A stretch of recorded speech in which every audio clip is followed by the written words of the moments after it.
안녕하십니까. 저는 3학년 박승현입니다. 이번 시간에는 우리 학교 대선배이신 이용규 선배님을 모시고 건설 환경 분야에 대해서 알아보는 시간을 가지도록 하겠습니다. 안녕하십니까. 안녕하세요. 반갑습니다. 승현 씨. 네. 선배님 학창 시절에는 혹시 어떠셨나요? 저의 학창 시절은 그냥 평범했던 것 같습니다. 쉬는 시간이나 뭐 청소 시간이면 친구들하고 나무 밑에서 같이 책도 보고 담소도 나누고 또 선생님 말씀 잘 듣는 그런 평범한 학생이었던 것 같습니다. 그럼 지금부터 본격적으로 건설 환경 분야에 대해서 알아보도록 하겠습니다. 선배님, 건설 환경 분야에 대해서 그 미로 진례 방향성이랑은 어떻게 되나요? 예, 건설 환경 분야는 우리가 생활하는 데 있어서 주 중에 주와 관계된 그런 분야입니다. 주로 지금 집을 짓는다든지 아파트를 짓는다든지 또 상하수도를 놓는다든지 고속도로를 놓는다든지 도로나 항만을 놓는 등 우리 주거 문화와 관계된 것이기 때문에 앞으로 발전 가능성이 무궁무진하고 우리 사람 인류가 존재하는 한 꼭 필요한 직업이라고 저는 생각합니다. 아, 그렇군요. 그러면은 건설 환경 분야에 진학하기 위해서는 대체로 어떤 마음가짐과 어떤 과목을 중요시 여겨야 되나요? 마음가짐은 자기가 일단 관심 있고 또 좋아해야겠죠. 일을 하는 데 있어서 즐거운 마음으로 일을 하는 것과 그렇지 않고 일을 끌려가면서 하는 것과는 천지 차이거든요. 그래서 그 분야에 대해서 관심 있고 즐거움을 가질 수 있는 그런 마음가짐이 가장 필요한 것 같고요. 과목은 제가 경험하기에는 뭐 수학을 좀 잘하면 좋겠지만 자기 나름대로 철학도 있어야 한다고 생각해요. 가치관의 확립이라든지. 그래서 좀 책도 많이 고등학교 때는 읽고 또 자기가 좋아하는 여러 가지 분야에 있어서 다양한 경험을 쌓는 것이 결국은 건설 환경 분야에 진출하는데 좀 도움이 되리라고 저는 생각합니다. 네. 그럼 토목 환경공학과 그 건축학과 환경공학과의 차이점은 무엇인가요? 예, 그 차이점은 토목과는 주로 아까 설명을 좀 드렸는데요. 도로, 항만 이런 걸 놓는 것을 주로 해요. 그래서 고속도로라든지 또 다리라든지 저수지, 댐 이런 걸 건설하는 분야가 주로 토목과가 하는 일이죠.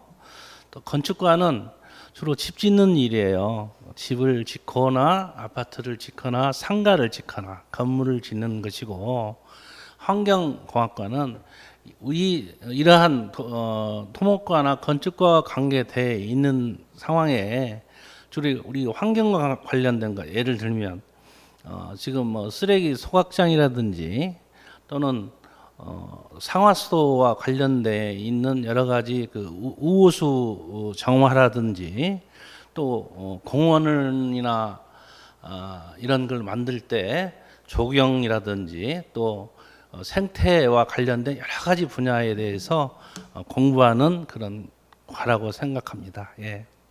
네. 그럼 건축학과를 졸업한 이후에는 어떤 직업을 취득할 수 있나요?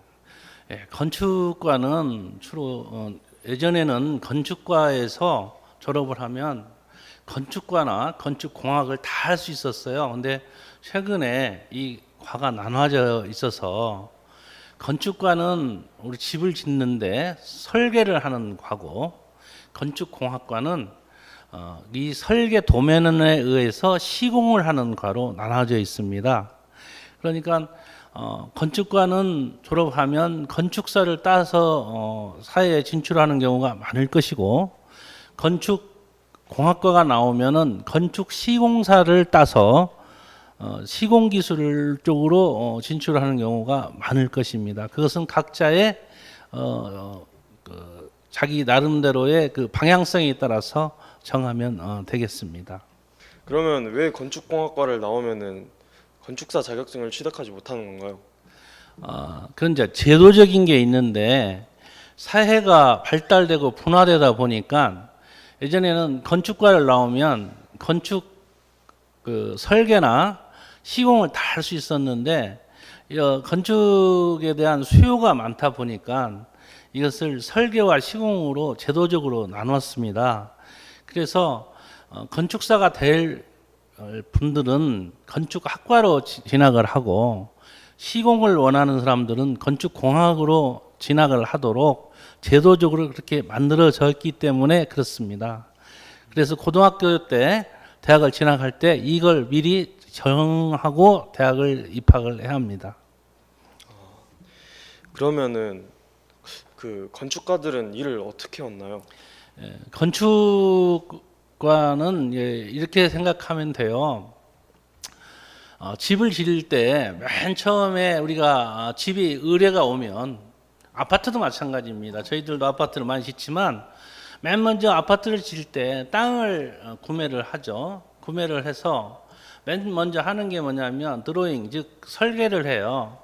아파트를 어떻게 질 것인지 설계를 할 때 시공을 염두에 대해서 두고 설계를 합니다. 예를 들면 아파트가 뭐 평수를 24평이든지 31평, 뭐 48평, 59평, 뭐 62평, 뭐 77평, 뭐 100평도 요즘 아파트를 짓습니다만은 이것을 드로잉을 하는 거예요. 건축사가 설계를 하는 것은 그 영역이고 그 설계를 바탕으로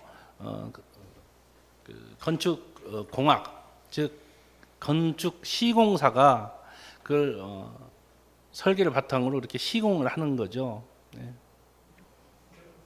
그럼 제가 궁금했던 질문인데 건축가가 되기 위해서는 그 어떤 대학을 나왔는지보다는 어떠한 재능을 지녔냐가 중요하게 판단이 된다고 하시는 교수님의 말씀을 들었는데 이 말에 대해서는 어떻게 생각하십니까? 저도 동의합니다. 이게 물론 좋은 대학을 가서 건축학과나 건축공학과를 나오면 확률적으로 더 높겠죠. 성공할 확률이. 그렇지만 그렇지 못한 인류대학이 아니고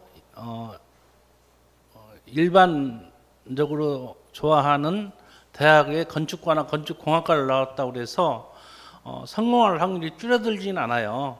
아까도 말씀드렸듯이 일을 즐기면서 하는 그런 사람과 내가 마지못해 끌려가면서 하는 일은 차이가 나거든요. 그래서 학생이 만약에 건축 쪽에 관심이 있다 그러면 자기가 좋아하는 과를 가세요. 그걸 더 추천해드리고 싶습니다.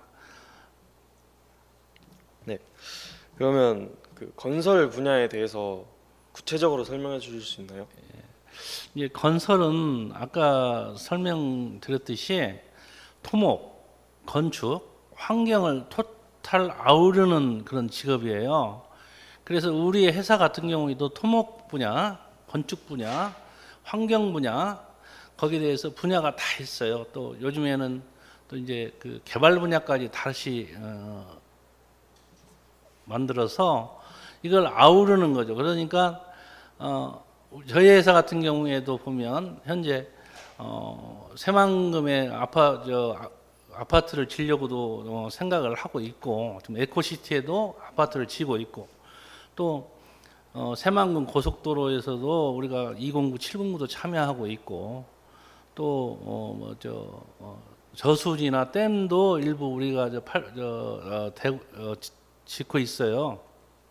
또 조경공사도 여러 군데를 많이 하고 있습니다. 그러니까 건설은 아까 말씀하신 토목, 건축, 환경문화를 통틀어서 운영하는 그런 회사라고 생각합니다. 그래서 우리 학생도 건축가에 대한 꿈이 있지만 장기적으로는 그 꿈을 넘어서 건설 회사 또 더 나아가서는 사회에 더 공헌할 수 있는 그런 직업이나 회사를 운영하는 것도 생각해 보기를 권합니다. 예. 그러면은 그 건축학과를 나와서 건설 분야 쪽으로 이제 진출을 하려면은 어떻게 해야 되나요? 그러려면은 방법은 이렇게 있습니다. 이제 건축학과를 나와서 건축사를 따서 개별적으로 건축사 사무실을 운영하는 분들은 건설회사를 하기는 힘들어요. 그런데 건축사 자격증을 가지고 건설회사에 입사를 해도 되고, 아까 공학과를 나와서 건설 시공기술사를 가지고 건설회사에 가서 그 파트에서 일하다가 자기 나름대로 어느 정도 성공했다고 봤을 때 그런 가능성이 있으면 나와서 자기 회사를 차리면 되죠. 주위에 보면 그렇게 해서 성공하신 분들이 참 많습니다. 그럼 마지막으로 우리 재학생들에게 해주고 싶은 말씀이 있으시나요? 우리 학생들한테 해주고 싶은 말은 주어진 환경에서 최선을 다하라는 겁니다. 학생이니까 공부를 열심히 해야겠죠. 공부 열심히 하시고요. 사회에 나오면 꼭 해야 할 일이 신뢰받는 사람이 되도록 노력하는 겁니다.